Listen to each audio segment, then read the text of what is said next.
कमरे में सब कुछ शांत था। राहुल, नेहा और आरव जमीन पर गिरे हुए हाफ रहे थे। टूटा हुआ आईना जमीन पर बिखरा पड़ा था, लेकिन एक टुकड़ा अब भी चमक रहा था। उसमें राहुल की परछाई कैद थी।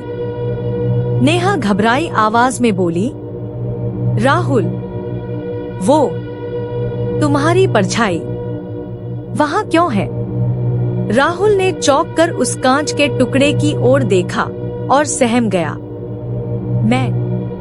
मैं तो बाहर हूँ, फिर मेरी परछाई वहाँ कैसे रह गई? आरव बोला, आईने की दुनिया हर किसी से कुछ लेती है।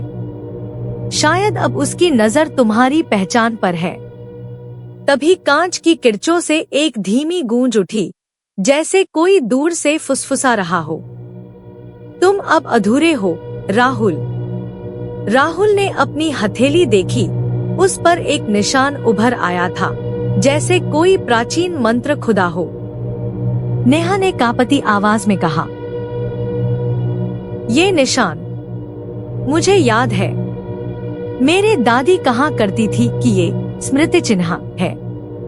जब कोई आईने की दुनिया में कुछ छोड़ आता है, वो हमेशा कुछ लेकर आता है। तो अब? राहुल ने पूछा। तभी कमरे की दीवारों पर परछाइयां घूमने लगी। वो परछाइयां किसी और की नहीं, राहुल की यादों की थीं। बचपन, माँ की आवाज, स्कूल के दिन, सब परछाइयों में बदल गए। अगर हमने समय रहते परछाई वापस न लाई, आरव बोला, तो राहुल अपनी पहचान खो देगा, हमेशा के लिए।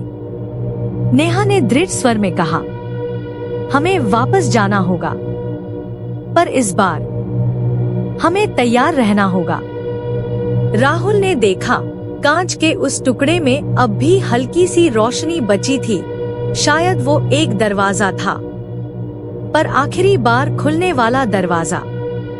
और तभी कमरे की दीवार पर एक घड़ी उल्टी दिशा में चलने लगी। गिनती शुरू हो चुकी थी।